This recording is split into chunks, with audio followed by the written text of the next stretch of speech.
24. Cozido azul.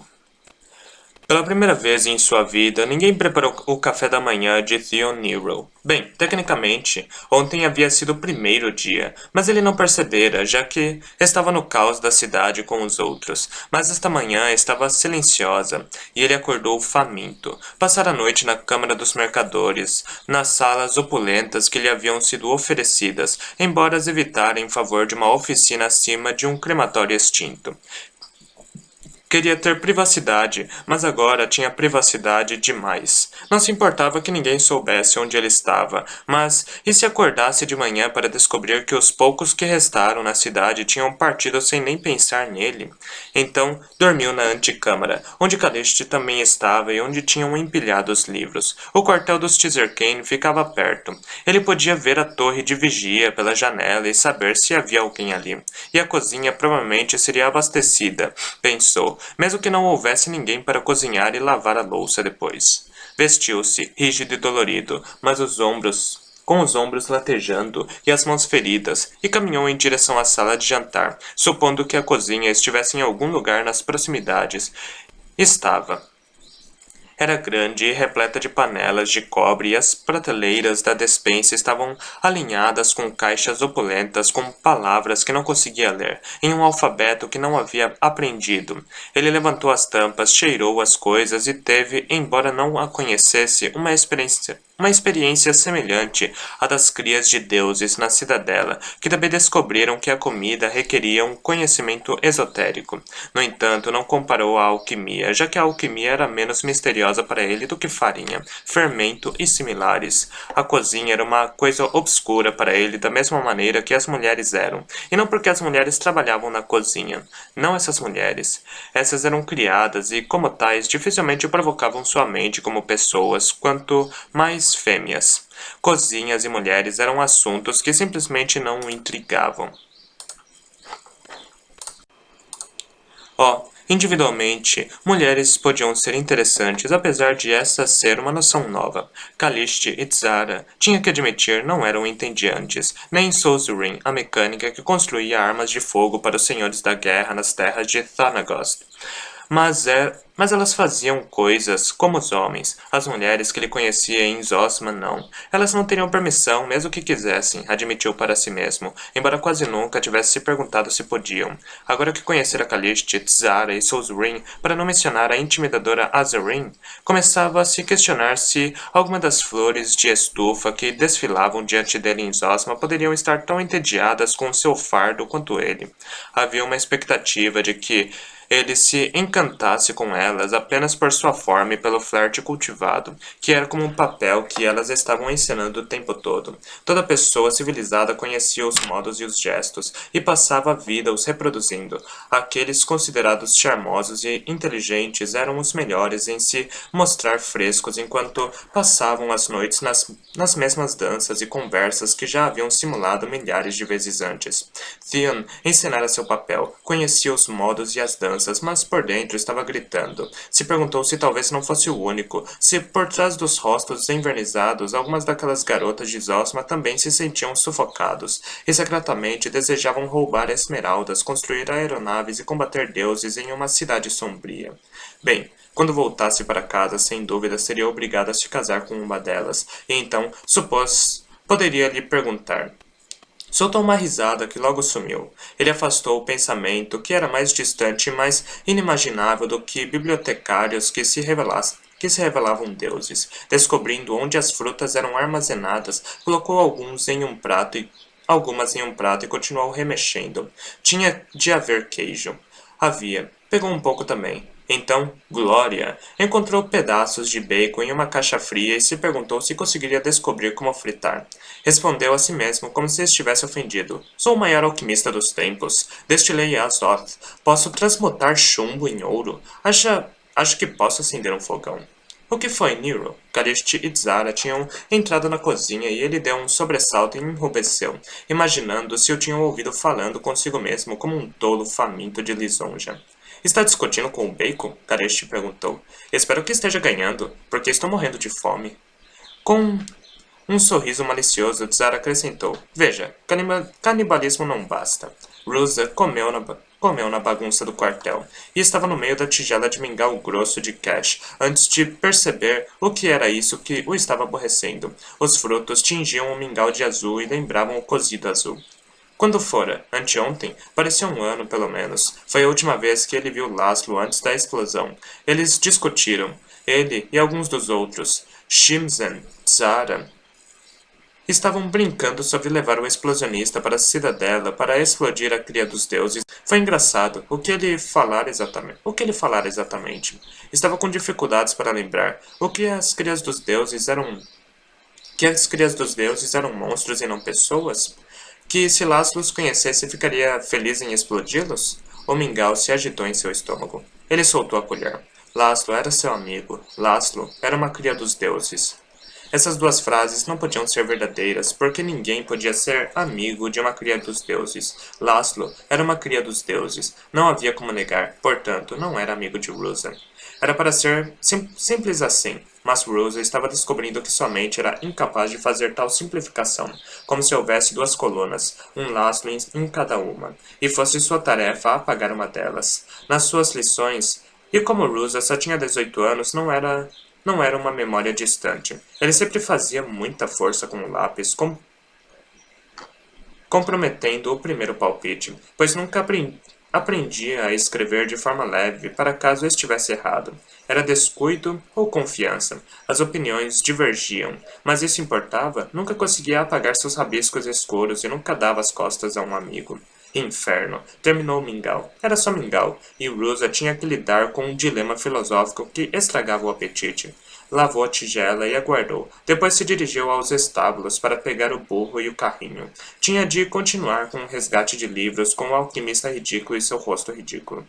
Rosa entrou no quartel para dar uma olhada rápida no espelho, embora ele não pudesse ou não quisesse dizer o porquê.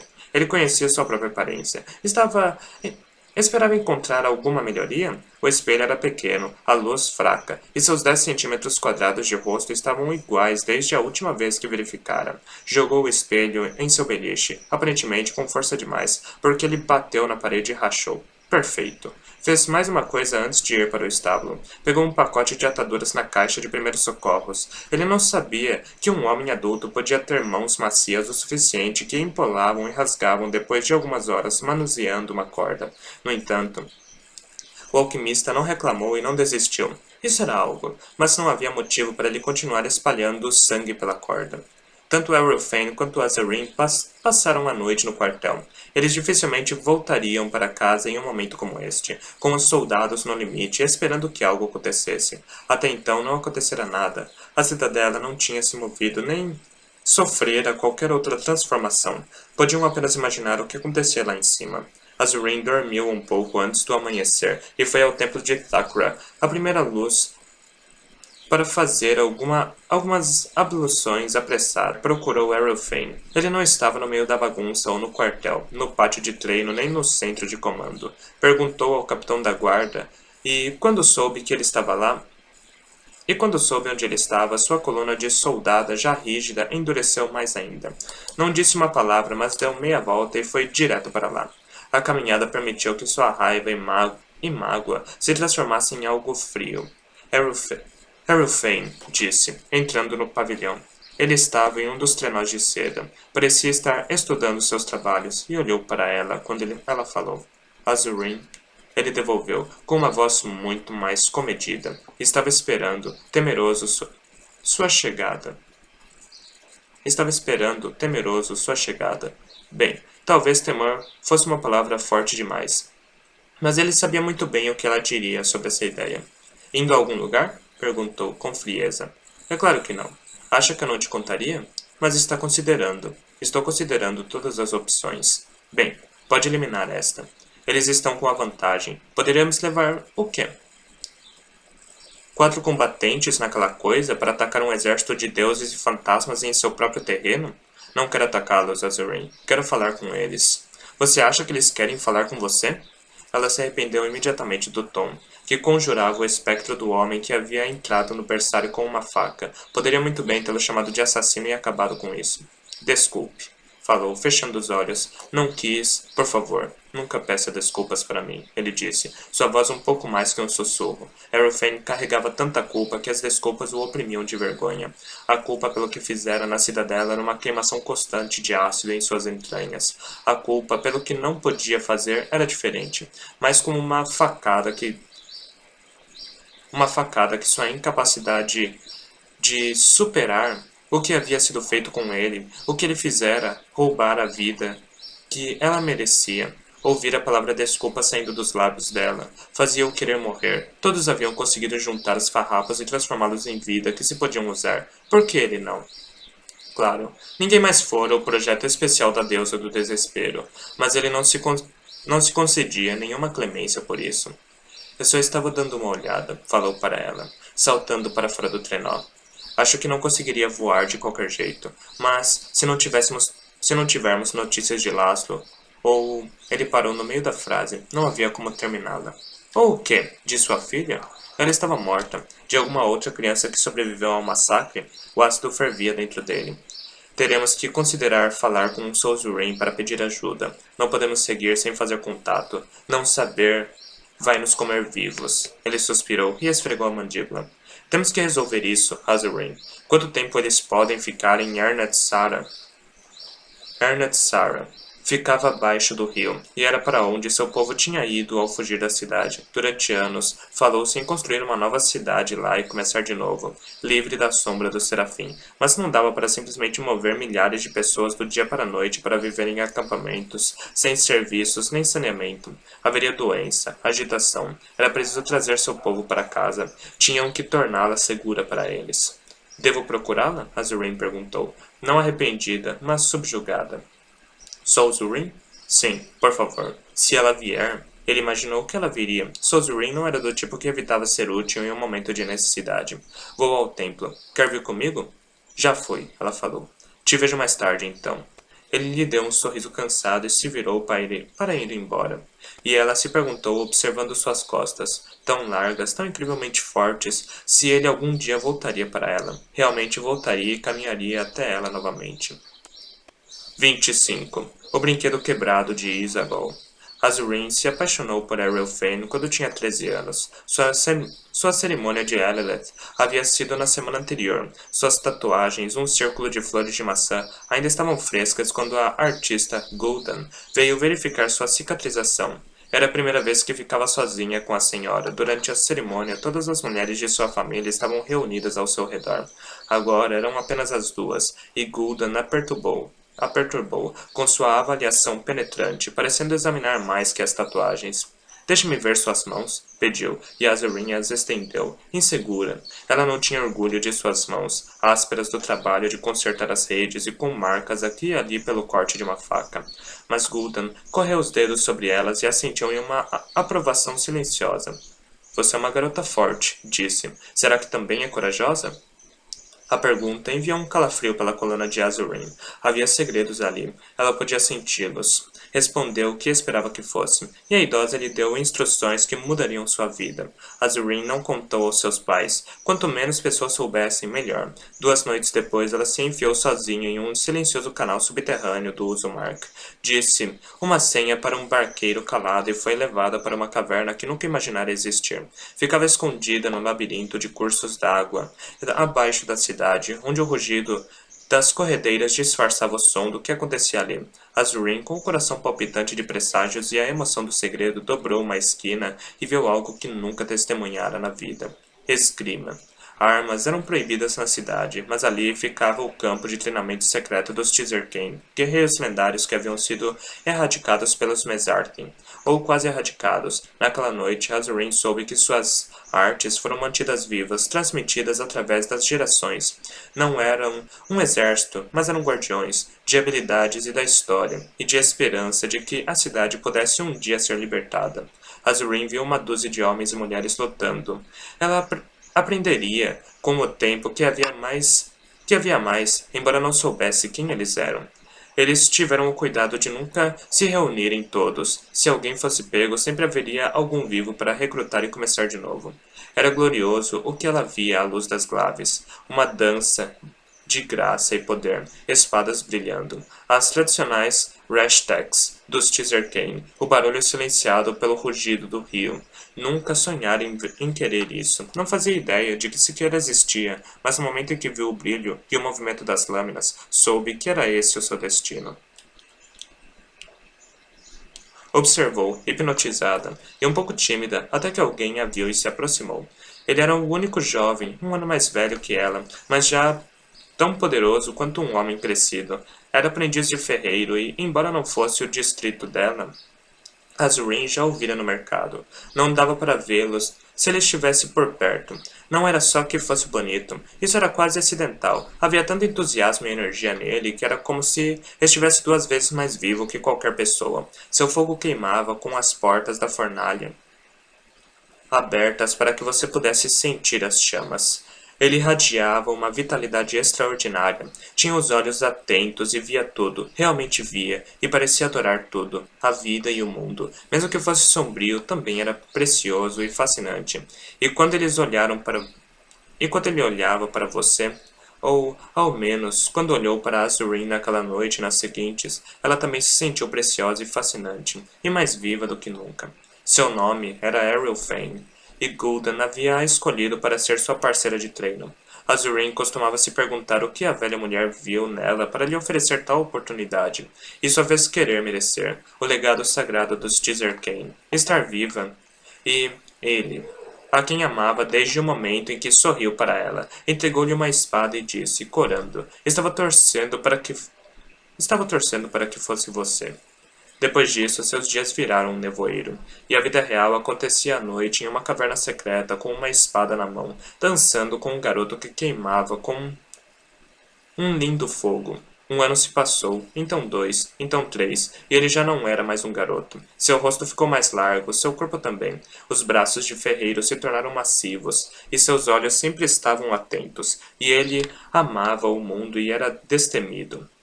Mascorava ao vê-la e sorria, como um garoto que nunca crescera completamente. No aniversário de 16 anos de Azurin, houve um baile no pavilhão dos pescadores. Não era pelo seu aniversário, era só uma oportunidade. Ela não contou a Ariel Fane, mas ele sabia e lhe trouxe um presente, uma pulseira que ele mesmo fizera, de aço batido com um raio de sol de vidro de demônio. Quando a colocou nela, seus dedos se demoraram em seu pulso e quando dançaram, suas mãos grandes e seguras tremeram na cintura dela. E quando a dança foi interrompida por Scathers, chegando em rasá-las para levar uma garota chamada Mazal, eles congelaram, impotentes e furiosos, e choraram. Naquela noite, ele a levou para casa por um caminho subterrâneo e conversaram com o fervor de guerreiros inexperientes sobre derrubar os deuses. Ele se ajoelhou diante dela e, tremendo, beijou suas mãos. Ela tocou o rosto dele com irrealidade e facilidade. Sonhara tanto com isso que nada lhe parecia mais natural, mas havia detalhes que ela não imaginara. Quão áspero era o queixo dele, quão quente era a testa, quão macios eram seus lábios. Ela passou os dedos sobre eles, inebriada, meio sonhando, tonta. O tempo voou, então não eram os dedos, mas os lábios dela nos dele, sentindo a maciez. E isso era melhor, porque seus dedos eram calejados, mas seus lábios sentiam tudo, e ele era tudo o que desejava sentir. Algo dentro de ambos despertou naquela noite. Ver uma garota carregada por Scathers quando estavam apenas dançando e saber, mesmo que não suportassem pensar nisso, o que ela deveria estar sofrendo, foi um despertar duro, e se afogaram um no outro, com os lábios, as mãos e a fome. Mazal provavelmente não era mais velha que Azurin. Poucas garotas na cidade escapavam da atenção dos deuses. Quase todas estavam destinadas a serem levadas à cidadela para passar um ano que não se lembrariam depois. Era só uma questão de tempo. Elas sabiam, então o tempo ganhou um novo significado. Azurin mal se lembrava dos dias que se seguiram, mas as noites... as noites, na caverna do rio, treinaram com uma nova selvageria. Os outros, treinando ao redor, até paravam para observar. Era uma dança mortal e apaixonada, e formava um par perfeito, a velocidade dela, um contrapondo à força dele.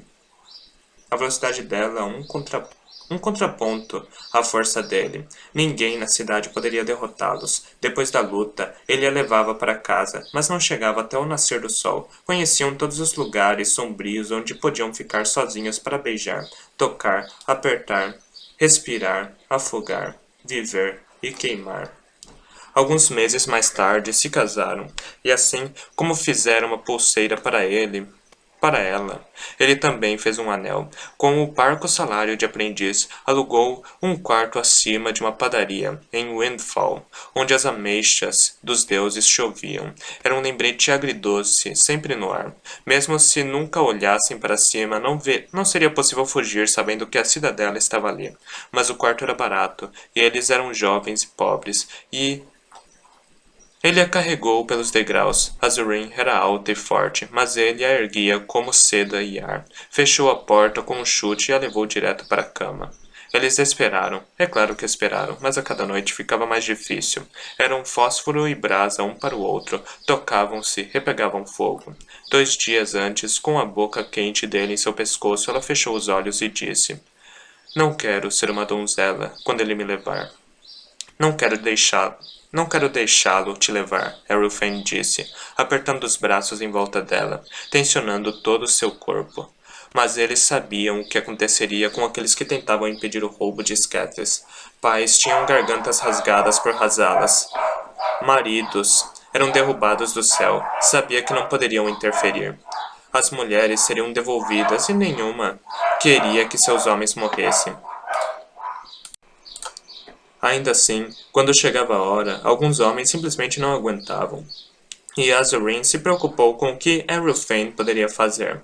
Não era arriscado apenas para os dois. Mostrar qualquer habilidade de combate revelaria os treinos e trairia os Teasercane, que não estavam preparados para montar uma defesa, muito menos uma revolta em grande escala. De qualquer forma, seria por nada. Sempre que Scathers vinha, usava uma segunda pele de Mesarthium ultra fino sob as roupas. Não poderia ser ferido. Azurin tentou fazer Errolfane prometer não morrer por ela, mas ele não fez o juramento. Quanto a não permanecer uma donzela, com isso concordaram. Errolfane com isso concordaram. Fizeram os votos e ele a levou para casa, perdendo a própria festa em favor da cama. Eram jovens e ardentes, e viviam sob uma sombra terrível. Não havia um momento a perder. Durante 5 dias e noites, amarraram os minutos feito contas. Cada um era uma joia, brilhante e preciosa. No 6º dia, Scathers veio. Quando Razalas pousou, a rua tremeu. Azurin e Errolfane voltavam para a casa do mercado de mãos dadas, sorrindo. Os sorrisos secretos dos amantes. Para o deus das bestas, eles eram irresistíveis, bonitos, macios e doces. Eram sobremesa para um monstro como ele. Errolfane se colocou na frente de Azurin. O pavor cresceu nela. Razalas saltou. A besta era uma atrocidade, uma coisa alada, deformada, o crânio expunha a carne podre, o crânio de metal, carne de metal, e olhos que eram apenas cavidades vazias brilhando com uma luz infernal. Voou até eles, avançando sobre Errolfane. O movimento fez Azurin voar, e ela estava deitada de costas nas pedras rachadas de lápis-lazuli quando as grandes garras de Razalas se fecharam nos ombros do marido. E o ergueu. Ela ouviu ficando menor enquanto ia sendo levado embora lutando. Aconteceu tão rápido. Ela é que fora deixada para trás. Nunca poderia se preparar para isso. De vez em quando homens eram levados, mas não tanto quanto as mulheres, e ela permaneceu, ofegante, até que alguém veio ajudá-la e a levou para casa e para a família. Azurin ficou largada ali, ofegando, pelos próximos 2 anos ou mais. Tudo era um borrão de desejo e dor, e quando Scathers enfim a levou, ela ficou feliz por colocar um fim à espera, descobrir o que havia acontecido com o marido, saber se ainda estaria vivo. Ele estava, mas não era mais seu marido, nem então, nem para sempre. Errolfane era o brinquedo quebrado de Isagol, não podia tocá-la ou amá-la. Ele não podia nem chorar, e ela não podia deixar de amá-lo, embora tivesse tentado quando ficou muito ruim. Só Thakra saberia o quanto ela tentou. E ali estavam, longe de serem as criaturas jovens e macias de outrora. 18 anos havia se passado desde o dia em que Scathers o levou, e parecia uma vida inteira perdida.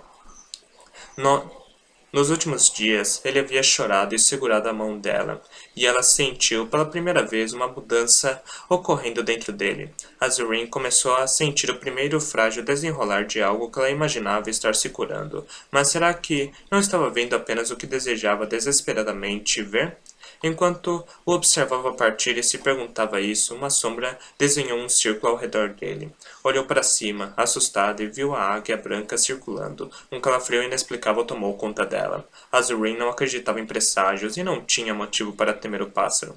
Mas por um poderoso e único momento pareceu que o destino desenhara uma flecha apontada diretamente para seu marido, declarando que ele seria o próximo a morrer.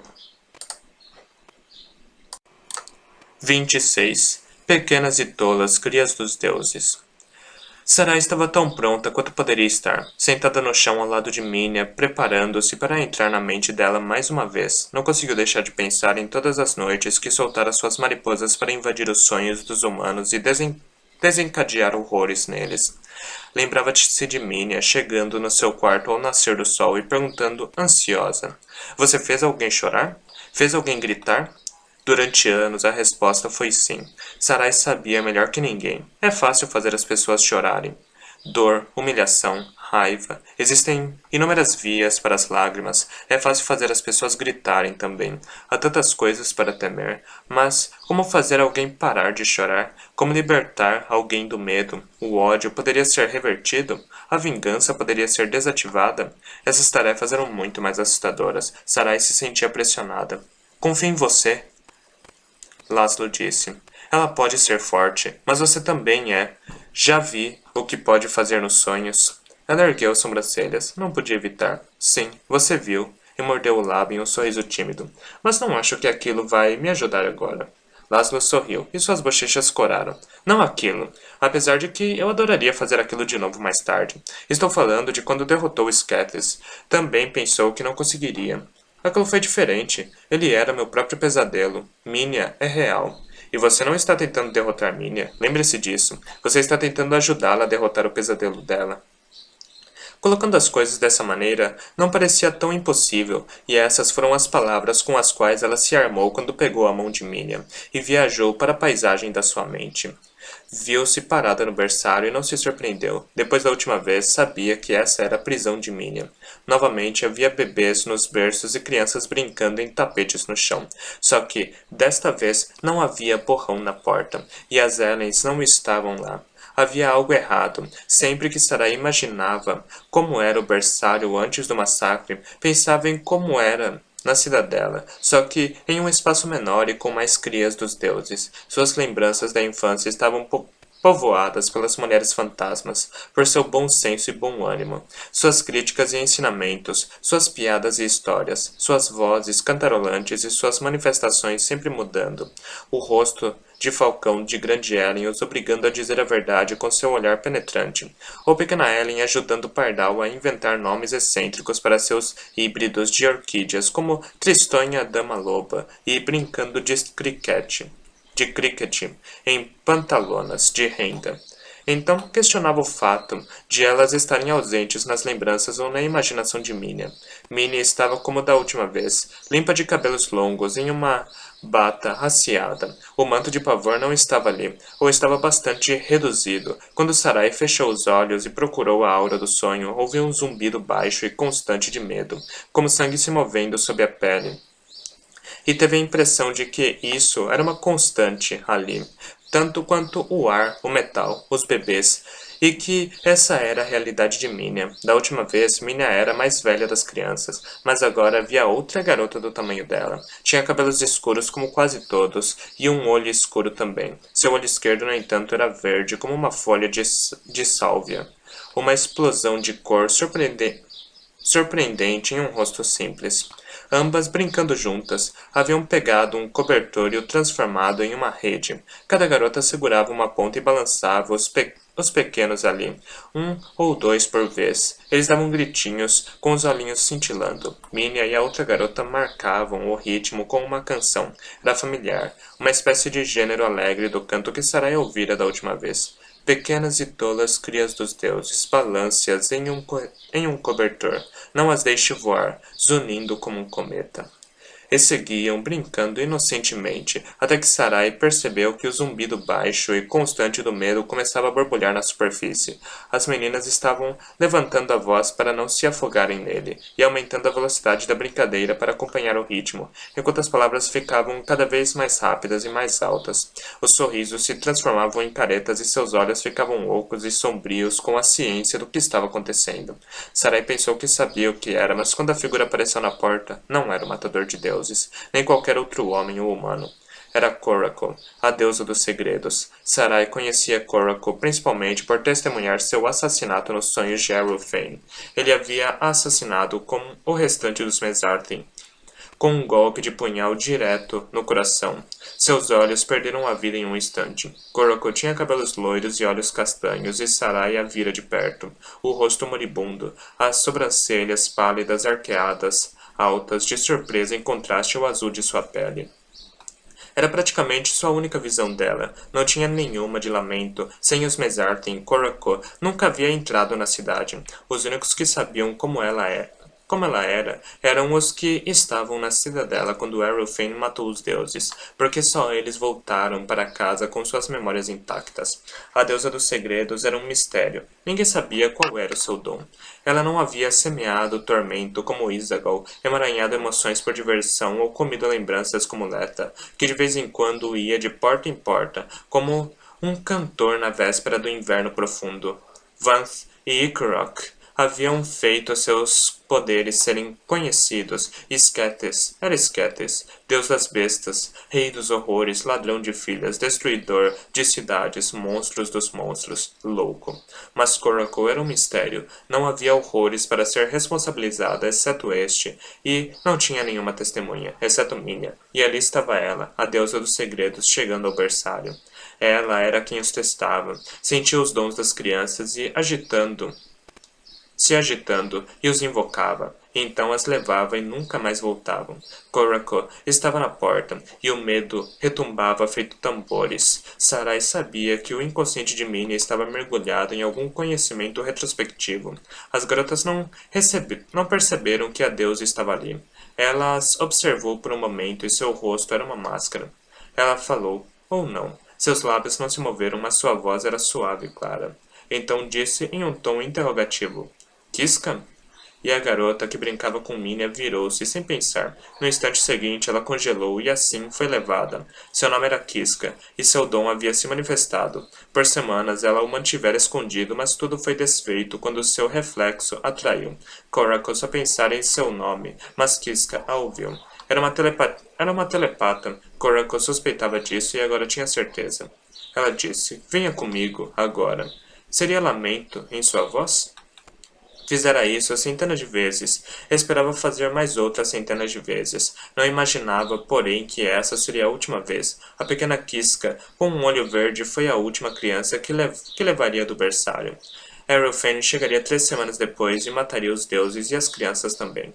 Mas Kiska estaria longe então. Hoje era sua despedida. Ela encolheu de medo e não demonstrou resistência. Minnie, assim, decidida, falou, não. Sarai, uma espectadora, viu o que Coracle devia ter visto. Uma menininha feroz e ardente, com uma presença 10 vezes maior que seu próprio tamanho. Você não pode levá-la! Gritou, estridente, com medo, mas também furiosa. Dava para ver seu pai nela. Isto é, se o deus das bestas tivesse usado seu poder para proteger as crianças. Vá embora!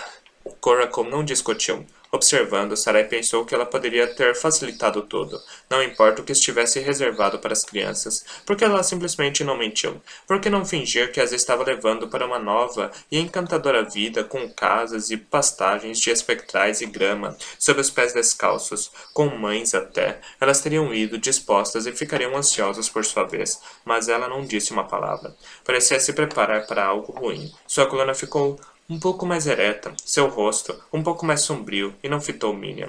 Sarai viu algo que não percebera antes. Havia uma coleira de Mesarthion no pescoço de Coracle, uma coleira, como a de um animal. Ela procurou nas poucas lembranças armazenadas da deusa. Estaria usando essa coisa? Sarai tentou se lembrar de sua morte nos sonhos de Arulfane. Estava de coleira? Não podia ter certeza. Então, da porta, Coracle fez um gesto. Um sinal para alguém. E o vazio reapareceu. A anomalia, o borrão. Ele se reafirmou naquele instante. Mais uma vez, Sarai teve a impressão de que algo estava sendo obscurecido. Tentou olhar, mas viu apenas sombras. Havia uma dor na aura. Era como pressionar um machucado. Coracle estava fazendo aquilo? Estaria escondendo algo? Mas isso não fazia o menor sentido. Esse era o sonho de Minion. Se estavam escondendo algum segredo, era o segredo dela. Era a mente dela que estavam escondendo. Poderia ser a resposta sobre para onde as crianças foram levadas, dolorida demais para que se lembrasse? A mente podia fazer isso. Sarai já vira. Se havia algo insuportável demais, a mente construía um muro ao seu redor ou o enterrava em uma tumba. Ela vira os horrores escondidos em latas de biscoitos e plantados sob uma muda, para que as raízes crescessem e os segurassem firmemente abaixo. A mente é boa em esconder coisas, mas há algo que não é capaz de fazer. Apagá-las. Só é capaz de ocultá-las, e coisas ocultas não desaparecem, apodrecem, estragam, e soltam venenos, provocam dor e fedem, assobiam como serpentes na grama alta. Sarai pensou que Mina estava escondendo algo com aquele borrão. Precisava saber o que era. Reuniu seu poder. Era a musa dos pesadelos. Os sonhos a haviam criado. Não poderiam esconder coisas dela. Direcionou toda a sua vontade até aquele lugar para forçá-lo à luz. A resistência parecia gemer e se debater. Era forte, mas ela era mais. Parecia rasgar algo, uma caixa torácica ou um caixão. Então, conseguiu. O borrão foi vencido e as Ellens apareceram. Sarai pensou que se enganara, porque Minya ocultaria as Ellens. Elas não estavam mortas no chão como da última vez. Não era um massacre. O que havia para esconder? Em seguida ficou aliviada. Sentir a ausência das enfermeiras com tanta intensidade. O berçário era uma tela semi-acabada sem elas. Sarai pensou que elas iriam confortar as meninas, porque era o que as Ellens faziam. Ou era o que as suas Ellens faziam. Essas Ellens. Sarai olhou para seus rostos e quase não as reconheceu. Oh, seus rostos eram seus rostos. Tinham a mesma forma. Pequena Ellen usava um tapa-olho, mas Sarai já sabia disso, e zagou arrancar o olho dela. Ela o restaurou em seu fantasma. Não era o tapa-olho o problema, mas o seu olho bom. Ou a repulsa nele. Ela olhava para Minya e Kiska do jeito como os humanos olhavam para as crias dos deuses, como se fossem algo obsceno. E grande Ellen, Sarai sentiu-se ferida, roubada, como se tivesse levado um soco nos corações e rido, de uma vez. Sua doce grande Ellen estava de bochechas vermelhas e redondas que eles apelidaram de bochechas da felicidade. As bochechas dessa Ellen ainda eram redondas e vermelhas, mas felicidade não tinha nada a ver com essa mulher. Seus olhos eram tão frios quanto carne de enguia na neve derretida. Seus lábios estavam enrugados como um botão mal costurado, e sua aura era pura ameaça. Ela avançou em Minya. Pequena Ellen agarrou Kiska e a levou para a porta, onde Coracle esperava. Esse tempo todo, a menininha estava olhando por cima do ombro com um medo impotente no rosto.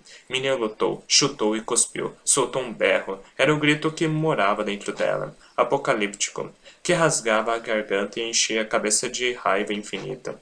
Ele foi expelido como um espírito se libertando da pele que o continha.